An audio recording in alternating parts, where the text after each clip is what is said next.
আমাদের দেশের প্রাকৃতিক সৌন্দর্য, ঐতিহ্য, সংস্কৃতি আর আতিথেয়তা সব মিলিয়ে বাংলাদেশের পর্যটন খাত শুধু দেশীয় পর্যটকদের কাছেই নয়, আন্তর্জাতিক অঙ্গনেও দারুণ সম্ভাবনাময়। তবে এই খাতে নতুন বিনিয়োগ, সরকারি বাজেটের ভূমিকা আর শিক্ষার্থীদের পড়ালেখার সুযোগ কতটা বিস্তৃত সেসব নিয়ে আজকে আলোচনা করব ক্যাম্পাস টিভির নিয়মিত আয়োজন মেন্টরস টকে। আর পুরো সময় জুড়ে আপনাদের সঙ্গে থাকবো আমি নাওলা তাবাসসুম তনু।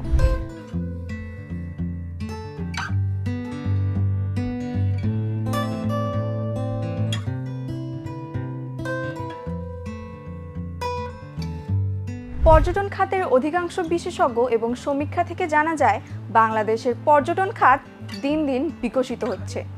কোভিড পরবর্তী সময়ে দেশি বিদেশি পর্যটকের সংখ্যাও বাড়ছে। সুন্দরবন, কক্সবাজার, বান্দরবন, সিলেট সহ নানান জায়গায় পর্যটক কেন্দ্রিক বিনিয়োগও বাড়ছে। সরকারি পর্যায়ে নতুন নতুন বাজেট বরাদ্দ হচ্ছে অবকাঠামো ও নিরাপত্তা উন্নয়নে। বাংলাদেশের পর্যটন এখনও অনেক অনাবিষ্কৃত সম্ভাবনাও রয়েছে বলে জানান অনেকেই। এর মধ্যে ইকো ট্যুরিজম, অ্যাডভেঞ্চার ট্যুরিজম, সাংস্কৃতিক ট্যুরিজম, ক্রুজ ট্যুরিজম, মেডিকেল ও ওয়েলনেস ট্যুরিজম অন্যতম। সঠিক পরিকল্পনা ও নীতি প্রয়োগ হলে 2030 সালের মধ্যে পর্যটন বাংলাদেশের জিডিপিতে উল্লেখযোগ্য অবদান রাখতে পারবে বলে মনে করেন অনেক বিশেষজ্ঞরাই। এই ইন্ডাস্ট্রিতে আসার জন্য যে স্পেশাল স্কিল অ্যাকোয়ার করা, নলেজ বা তাদের থিওরিক্যাল আন্ডারস্ট্যান্ডিং দরকার, তার জন্য অবশ্যই একটা ক্যারিয়ার প্ল্যান করে তাদের আগানো উচিত। এবং এই ক্ষেত্রে তাদের বিশ্ববিদ্যালয়ে এসে একটা সার্টেন ইস্যু নিয়ে ডিগ্রি নেওয়াটা উত্তম, কারণ আমরা অনেক স্ট্রাকচার পড়াশোনা করাই। আর আপনি যে কোয়েশ্চেনটা করেছেন যে অনেক তরুণ আসছে, এটা আমরা ওয়েলকাম করি, কারণ আসলে তরুণদের যদি এগিয়ে না আসা হয় তাহলে এই ইন্ডাস্ট্রির চেঞ্জ হওয়ার কোনো বা পরিবর্তন হওয়ার কোনো সম্ভাবনা আমরা দেখি না। তো এই ক্ষেত্রে যদি তরুণরা এগিয়ে আসে, তাদের জন্য সবচেয়ে যেটা ভালো সেটা হচ্ছে তাদের এনগেজমেন্টটা এই ইন্ডাস্ট্রির কোয়ালিটি অ্যাসুরেন্স করবে, যেটা আসলে সারা পৃথিবীতে হয়ে থাকে। সারা পৃথিবীর ইয়াং তরুণরা ট্যুরিজম ইন্ডাস্ট্রি আসে বিকজ এটা অনেক পজিটিভ ভাইব নিয়ে আসে, এনার্জেটিক, এবং they can meet with the new people and they actually can work with the happiness. So most importantly হ্যাপিনেসটা এখানে এক্সিস্ট করে।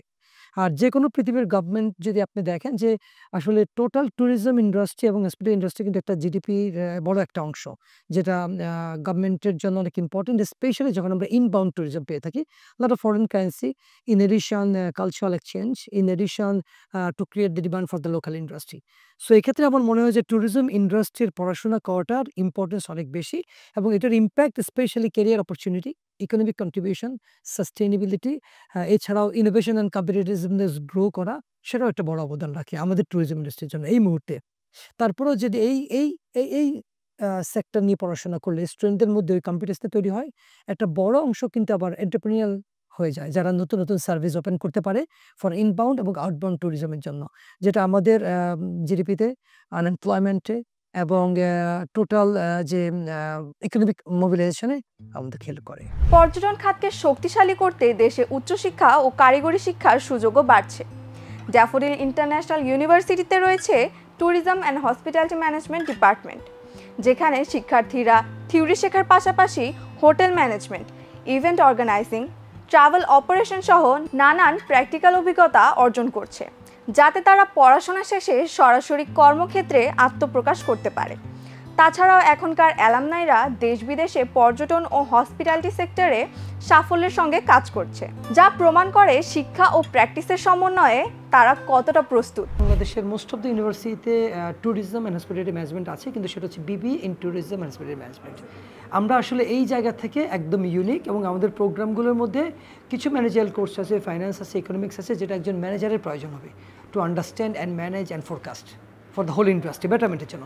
কিন্তু আমাদের কোর্সগুলোতে আমরা বেসিক্যালি মেইন ফোকাস করি ওবিইটা হচ্ছে আউটকাম বেসড এডুকেশন। সো আমরা প্রত্যেকটা কোর্সের সাথে আমাদের টোটাল যে 130 ক্রেডিট, তার মধ্যে 130 ক্রেডিট কভার করার জন্য প্রত্যেকটা কোর্সের আন্ডারে আমাদের থাকে কিছু স্পেসিফিক কোর্স লার্নিং অবজেক্টিভ, যার ফলে স্টুডেন্টরা স্পেসিফিকলি জানে যে তাদের কোন অবজেক্টিভগুলো অ্যাচিভ হবে এবং তারা কোন স্কিলটা নিয়ে তাদের কর্মস্থলে যাবে।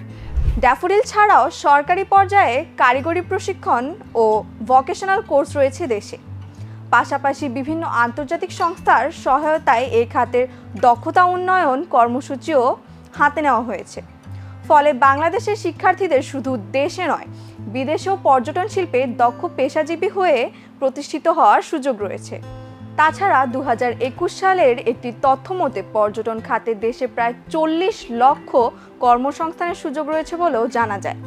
তাই এই খাতের প্রসারে উদ্যোক্তা হওয়ার সুযোগও ব্যাপক। তবে বিশেষজ্ঞরা বাংলাদেশের পর্যটনকে এগিয়ে নিতে আরও কিছু দিকের প্রতি নজর দেওয়া জরুরি বলেও জানিয়েছেন।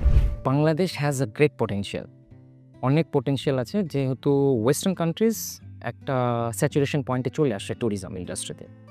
অ্যান্ড বাংলাদেশের মধ্যে যেই ডেমোগ্রাফিক পজিশনে আমরা আছি, আমাদের কাছে অ্যাডভেঞ্চার প্লাস সেফ ট্যুরিজম দুটাই আছে। শুধু এখন সমস্যা হচ্ছে যে আমরা কিভাবে বাংলাদেশকে রিপ্রেজেন্ট করব আর কোনটাকে হাইলাইট করব।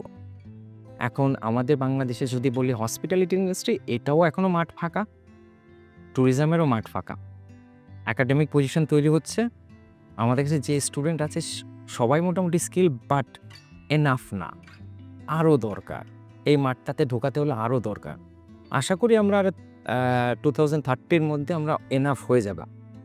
সেকেন্ডলি যদি আমরা আরেকটু ফোকাস করি, যদি অর্থনৈতিক অবস্থাতে, আমরা সবাই ভুলে গেছি যে ট্যুরিজম কতটা কন্ট্রিবিউশন করতে পারি ইকোনমিতে। আমরা সবসময় বলি যে অর্থনৈতিক অবস্থা খারাপ, কোন কোন ফ্যাক্টরটা নিয়ে কাজ করা উচিত অর্থনৈতিক, এই ব্যাপারগুলো। কিন্তু ট্যুরিজম যে একটা বিশাল বড় ফ্যাক্টর, এর অ্যাট্রিবিউটসগুলো কী কী আমরা কেউ মাথায়ও রাখি না। শুধু আমরা সবাই নিয়ে কী কথা বলি যে sustainability. Obviously sustainability is a factor, কিন্তু ট্যুরিজম যে একটা বিশাল বড় জিনিস আর সাস্টেনেবিলিটি এটার ভেতরে একটা যে পার্ট, আমরা সবাই ভুলেই গেছি। কিন্তু আমাদের এই না যে জানে না, মেন থিং হচ্ছে কি আমাদের আরও সতর্ক অ্যাওয়ার হওয়া উচিত যে জিনিসগুলো যদি কাজ করি আমাদের ফিউচারটা অনেক ব্রাইট। আজকে থেকে 5 বছর পরে বাংলাদেশের অবস্থান ভালো একটা জায়গায় যাবে। যদি থাইল্যান্ড, যেমন ধরেন সবচেয়ে বেস্ট এক্সাম্পল শ্রীলঙ্কা, 2008 থেকে 12-র মধ্যে যেভাবে উঠছে, আমাদের বাংলাদেশে কিন্তু তাদের অবস্থান থেকে অনেক ভালো। ইন কাইন্ড অফ লাইক দুইটার ক্ষেত্রে যদি দেখি, human geography as well as like physical geography, দুটা ক্ষেত্রে বাংলাদেশের অবস্থান অনেক বেটার। অ্যান্ড তার মধ্যে বোঝাই যাচ্ছে আমাদের পোটেনশিয়াল বেশি, তা আমরা আরও এগিয়ে যেতে পারি ইজিলি। কিন্তু এখন সমস্যা হচ্ছে যে মনে হয় আমাদের একটু সময় লাগবে। বাংলাদেশে পর্যটনের অপার সম্ভাবনা, বিনিয়োগের দিক নির্দেশনা এবং তরুণদের পড়ালেখার সুযোগ সবই আমাদের সামনে নতুন দিগন্ত খুলে দিয়েছে। সম্মিলিত উদ্যোগ আর ইতিবাচক দৃষ্টিভঙ্গি দিয়ে এই খাত শুধু অর্থনৈতিক উন্নয়নেই নয়, দেশের ভাবমূর্তি আরও উজ্জ্বল করবে বলেও আমাদের বিশ্বাস। আজকের মতো বিদায় নিচ্ছি, আবারও নতুন কোনো বিষয় নিয়ে হাজির হব। ততক্ষণ পর্যন্ত সবাই ভালো থাকুন, ক্যাম্পাস টিভির সাথেই থাকুন।